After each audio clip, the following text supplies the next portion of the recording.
قام لیلۃ القدر ایمانا واحتسابا، اور جو کھڑا رہا قیام اللیل جس نے کیا ہے لیلۃ القدر میں ایمان اور احتساب کے ساتھ، غفر لہ ما تقدم من ذنبہ، متفق علیہ۔ یہ حدیث بخاری اور مسلم دونوں کی ہے۔ اب یہاں جو بات میں چاہتا ہوں کہ آپ پر واضح ہو جائے، اس حدیث میں دونوں چیزوں کو پیرلل لایا گیا، من قام رمضان من صام رمضان، پیرلل، بالکل متوازی، ہم وزن اعتبار سے، من صام رمضان ایمانا واحتسابا غفر لہ ما تقدم من ذنبہ، من قام رمضان ایمانا واحتسابا غفر لہ ما تقدم من ذنبہ۔ اب سوال پیدا ہوتا ہے قیام اللیل سے مراد کیا ہے؟ یہاں پہ میں تراویح کا جو پس منظر ہے وہ بیان کر دینا چاہتا ہوں۔ دیکھیے، جیسا کہ ہم نے خطبے میں بھی دیکھ لیا، اللہ نے قیام اللیل جو ہے اسے فرض نہیں ٹھہرایا، تطوع، قرآن مجید میں بھی اس کا کوئی ذکر نہیں، احادیث میں اس کی تشویق و ترغیب پوری موجود ہے۔ ایک اور حدیث بھی ہم بعد میں پڑھیں گے اس پر۔ اس کا پس منظر کیا تھا کہ اس کو چھوڑ دیا گیا۔ اب ظاہر بات ہے مسلمانوں میں کمزور بھی ہیں، مسلمانوں میں وہ مزدوری کرنے والے بھی ہیں، روزہ تو فرض ہے ان پر، چاہے مئی کا مہینہ ہے اور گندم کاٹنی ہے، روزہ تو پھر بھی رکھنا ہوگا، یہ سب کچھ، لیکن یہ کہ رات کو پھر کھڑے رہنا ان کے لیے، جاگنا ممکن نہیں، لہذا ان کے اوپر یہ چیز فرض نہیں۔ حضور نے تراویح کی نماز یا قیام اللیل نہ اسے فرض قرار دیا، نہ اس کے بعد جماعت کوئی اہتمام کیا مستقل، صرف 3 راتیں آپ نے جماعت کروائی ہے، اس میں 8 رکعتیں آپ نے پڑھی ہیں کہ جو آپ کا معمول تھا تہجد کا، وہ پڑھی، اور تہجد کے وقت ہی جماعت کرائی ہے۔ یہ ہے وہ حدیث۔ اس کے علاوہ کسی نماز تراویح جو ہے جو ہم پڑھتے ہیں 20 رکعتیں عشاء کے ساتھ متصل، اس کا کوئی ذکر نہ دور نبوی میں ہے نہ دور صدیق اکبر میں ہے۔ یہ دور حضرت عمر کی خلافت میں ہوا ہے، اور ہم نہیں کہہ سکتے کتنے سال کے بعد ہوا ہے۔ حضرت عمر رضی اللہ تعالیٰ عنہ کی خلافت کا دور جو ہے وہ تو 10 برس ہے، ہو سکتا ہے 5 برس کے بعد ہوا ہو، 6 برس کے بعد ہوا ہو، 12 ہوا ہے ان کے عہد۔ حضرت عمر ایک مرتبہ مسجد میں داخل ہوئے، مسجد نبوی میں، تو دیکھا کہ کچھ لوگ 8 10 12 جو ہے وہ ایک جو ہے حافظ کے پیچھے کھڑے ہوئے اور قرآن سن رہے، کچھ دوسرے کونے میں کھڑے ہیں، کچھ کہیں اور کھڑے ہیں، مختلف جماعتیں ہو رہی ہیں۔ تو انہوں نے سوچا کہ کیوں نہ ان سب کو ایک امام کے پیچھے جمع کر دیا جائے، اور اس کے لیے لوگوں کی سہولت کے لیے عشاء کے ساتھ متصل رکھ دیا جائے، اس لیے کہ تہجد کے وقت اٹھنا جو ہے وہ تو ہر کس و ناقص کا کام نہیں ہے، کہ عشاء کے بعد اگر تھوڑا سا اضافی وقت ہو صرف، تو یہ ہر شخص کر لے گا، مزدور بھی کر لے گا۔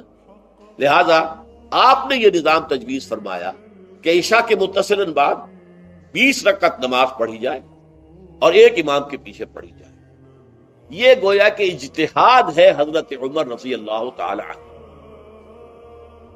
اس کو آپ نے خود بدعت بھی قرار دیا، لیکن بدعت حسنہ۔ بدعت کس اعتبار سے؟ لغوی اعتبار سے، نئی بات، اس لیے کہ حضور کے زمانے میں نہیں تھی، تو یہ اس طریقے سے ایک نئی بات ہے، لیکن یہ بات کیونکہ بہت اچھی ہے، بہت عمدہ ہے۔ آپ جب یہ نظام چل پڑا تو ایک دن مسجد میں آئے، دیکھا کہ بڑی بھری مسجد ہے، صحابہ کھڑے ہیں اور ایک امام کے پیچھے قرآن سن رہے ہیں۔ آپ نے فرمایا نعم البدعۃ ھذہ، یہ جو ہم نے نئی بات شروع کی ہے یہ بہت اچھی ہے، بہت عمدہ ہے۔ اب یہاں سے فرق واقع ہو گیا ہے۔ ایک تو اہل تشیع جو ہے وہ تو ویسے ہی حضرت عمر سے بہت دشمنی رکھتے ہیں، عناد رکھتے ہیں، تو حضرت عمر کے اجتہادات سے انہیں نفرت ہے، انہیں دوری ہے، چاہے وہ کوئی سا بھی حضرت عمر کا اجتہاد۔ ہمارے ہاں اہل حدیث حضرات بھی در حقیقت حضرت عمر یا کسی اور خلیفہ راشد کے فعل کو وہ سمجھتے ہیں کہ یہ ایگزیکٹو آرڈرز ہیں، یہ ہمیشہ کے لیے نہیں ہے۔ حضرت عمر نے اپنے دور میں ایک نظام قائم کیا، ان کے دور کے لیے ٹھیک تھا، یہ ہمیشہ کے لیے نہیں۔ ہمیشہ کے لیے وہ 8 ہی رکعتوں کے قائل ہیں، وہ تہجد والے، لیکن اس میں بہرحال انہوں نے بھی خود یہ اضافہ کیا ہے کہ وہ 8 رکعتیں وہ عشاء کے ساتھ متصل پڑھتے ہیں، تہجد کے وقت تو نہیں پڑھتے۔ اور حضور نے تو صرف 3 روز جو ہے وہ کرائی تھی جماعت، وہ لوگ 30 دن یا 29 دن پڑھ رہے ہیں، تو اضافہ تو انہوں نے بھی کر دیا، اس نظام میں تبدیلی تو ہو گئی۔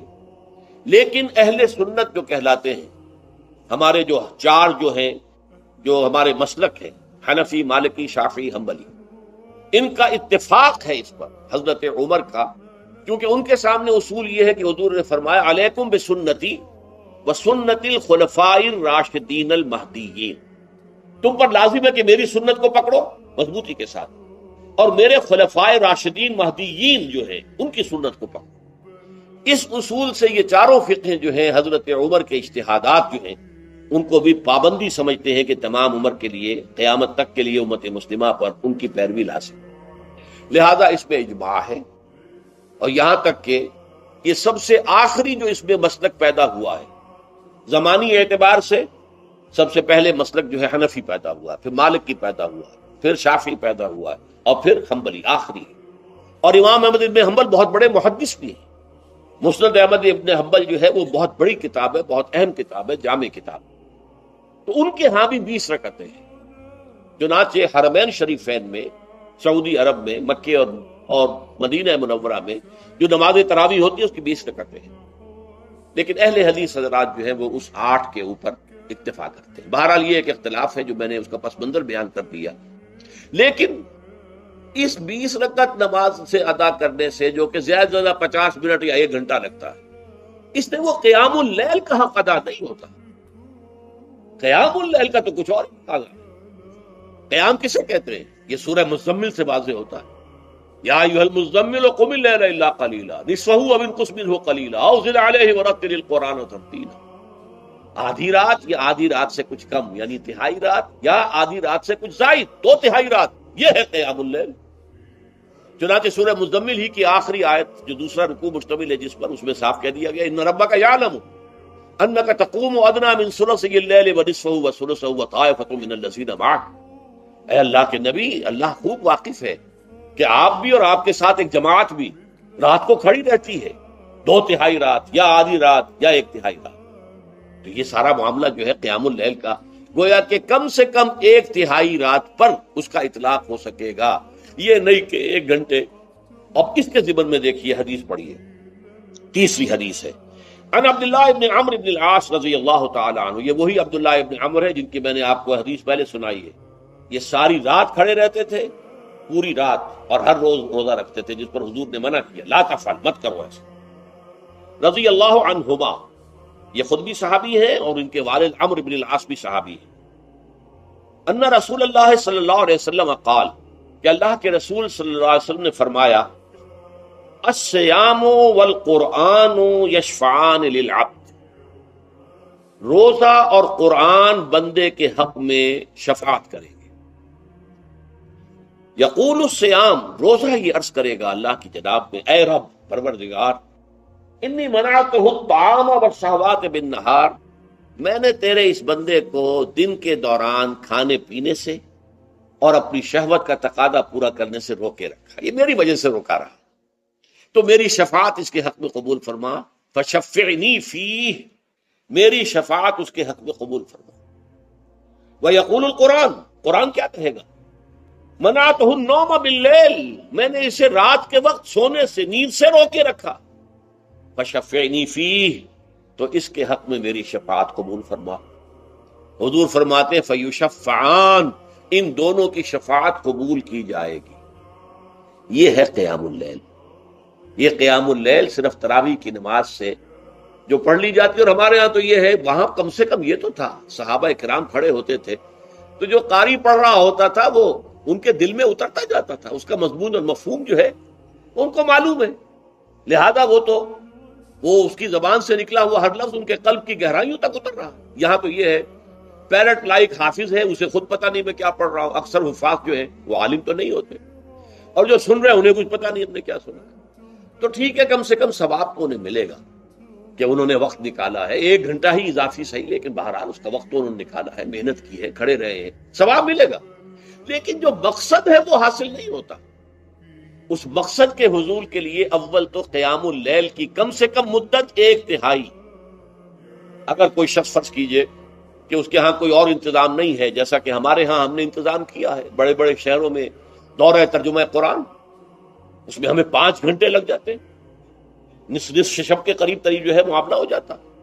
اس میں کیا ہوتا ہے کہ ہر 4 رکعت سے پہلے جو اس کے اندر پڑھا جانا ہے حصہ قرآن کا، اس کا پہلے ہم مطالعہ کرتے ہیں بیٹھ کر، ترجمہ اور کچھ موٹے موٹے نکات کی جو ہے وضاحت، پھر کھڑے ہو گئے اور قاری صاحب کے پیچھے 4 رکعتوں کے اندر وہ 4 رکوع یا جتنے بھی ہیں پڑھ لی، سن لی، پھر بیٹھ گئے 4 کے بعد، پھر اگلی 4 رکعتوں کے اندر جو کچھ پڑھا جانے والا ہے اس کا ترجمہ، اس کی تفہیم ہو گئی، پھر کھڑے ہو گئے، پھر سن لیے۔